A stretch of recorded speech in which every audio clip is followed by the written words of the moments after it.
Welcome to this week's edition of Mountain Outhouse News. I'm your host, Jam Jam. This is the crazy to happen in running this week. This week's stories include Sweeney's 13:09 100-miler, an issue with the long-standing 100K women's world record, and pumpkin spice shoes?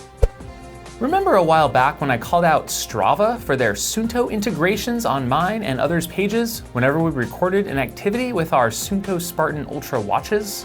Well, they've officially announced they are rolling out sponsored integrations. There will now be sponsored posts in your feed and on certain activities recorded with your certain GPS devices. If you aren't a fan of the feature, you can choose to turn it off by clicking on the activity and disabling the sponsor integration. You're welcome. If you like it, leave it. Phil McCarthy wrapped up his Transcontinental Run today as I filmed this show.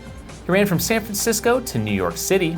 He finished in 49 days, 7 hours and some odd minutes, which is one of the top fastest crossings in history.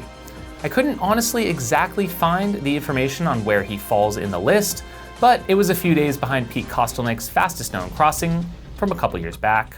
Congrats, Phil.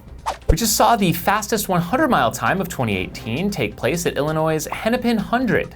This point-to-point race along a fairly flat canal path is pretty much the opposite of what I stand for. But despite that, I can respect the run flat stay low lifestyle. All you Midwesterners dig. The race starts due west of Chicago, and ultra runner Jim Sweeney, who's no stranger to fast 100-mile times. For instance, his 2012 Umstead in 14:14 and 14:07 earlier this year really put down an effort with a win in 13 hours 9 minutes. That's the fastest 100-miler by anyone so far in 2018. I think I said that already.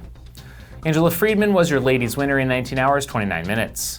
Peculiar to note, although the race has a stated 30-hour cutoff time, we did observe ultra legend Ian Trayson did receive a buckle and finish time of 39 hours 15 minutes for the 100-miler.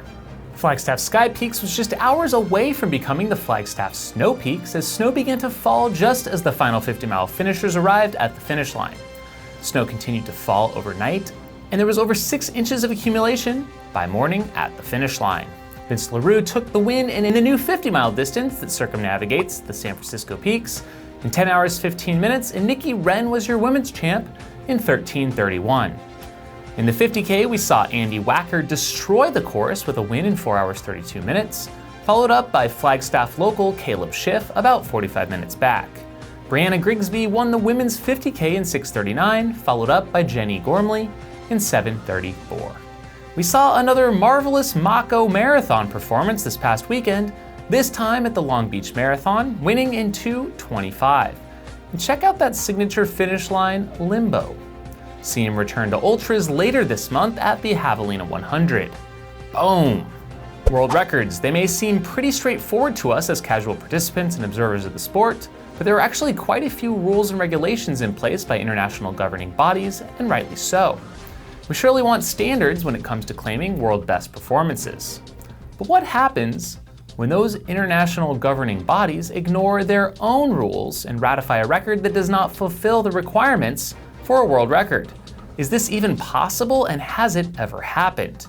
Well, my brother mentioned to me the curious case of the women's 100-kilometer world record, and it deserves a bit of a closer peek.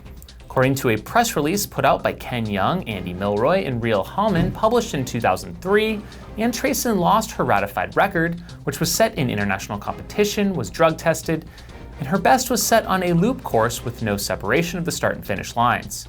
One of the rules for a world best is that the start and finish locations of point to point cannot be more than 30% of the race distance apart. The race that Tomo Abe set when she ran an insane 6:33.11 was way faster than the next best, that being Ann in 7 hours and 48 seconds. Turns out the IAAF, who ratifies these records, ignored its own criteria in recognizing Abe's record, since it had at least 40% separation between the start and finish lines, and there was a tailwind for 70% of the race. What are your thoughts, Outhouse Nation? Should they go back and take a closer look at this one? Maybe retroactively DQ it? The Beast Coast's Grindstone 100 happened this past weekend, and we saw a new course record on the ladies' side with Shannon Howell running 22 hours, 22 minutes. Justina Wilson followed up in 23:23. Michael Owen took the win on the men's side in 20 hours 8 minutes, bettering his third place finish from 2014. He bested Travis Zipfel, who was your runner-up 14 minutes later. If you're into this sort of thing, the USATF Road 50 Mile National Championships took place again at the Tussey Mountain Back 50 Mile. We saw some pretty fast times from your winners, with Zach Ornelas clocking in a 5:55, which is the second fastest 50 miler so far this year. For men, and Keely Henninger running the fastest women's time so far this year in 6:37. The ELS 2900 is an event in Andorra that is solidly on my bucket list. It's an unmarked partner race that summits the 7 highest peaks in Andorra over some 44 miles. I'm pretty hurt actually that race winner Dakota Jones didn't ask me to join him as his partner. Instead, he crushed the course record with Nick Elson in 12 hours 18 minutes. Well, I guess, congrats guys. The race is pretty small, with just 27 teams in total towing the line. Brittany Peterson has quietly been attacking the world's skyrunning circuit, along with the Lund family, all year. She finally got a big win at the Pirin Ultra Sky Race in Bulgaria. She finished the 41-mile course in 9 hours 1 minute with a solid 30-plus minute win margin. On the men's side, Dmitry Mityev took the win. That's all I gotta say about that. Now here's a race I can get behind. Yeah, I'm a bit burnt on all the blank mile races going on. Insert beer, wine, pumpkin spice, etc. But what about the Seltzer Mile in Boulder? Sponsored by Come and Go? Yes, please. I definitely saw jeans and jorts, underwear on the outside of a pair of a bathing suit, a pumpkin, and even a onesie bathing suit? Looks like a fun crew. Anyone want to take me on at Javelina? Because I'm totally down. It's fall/pumpkin spice season, and of course, do we not only now have pumpkin spice 5Ks infiltrating the running scene, but Saucony has dropped a pumpkin spice shoe. Kid you not. What do you think about that? Saucony Freedom ISO 2 Pumpkin Spice Edition basically looks like you dropped a pumpkin spice latte on your brand new white kicks. Barf. And with that, thanks for tuning in to episode 114 of Outhouse News. Thanks for checking out the show, and we'll see you next time. If you have crazy stories to share or a question or feedback for the show, please leave a comment below.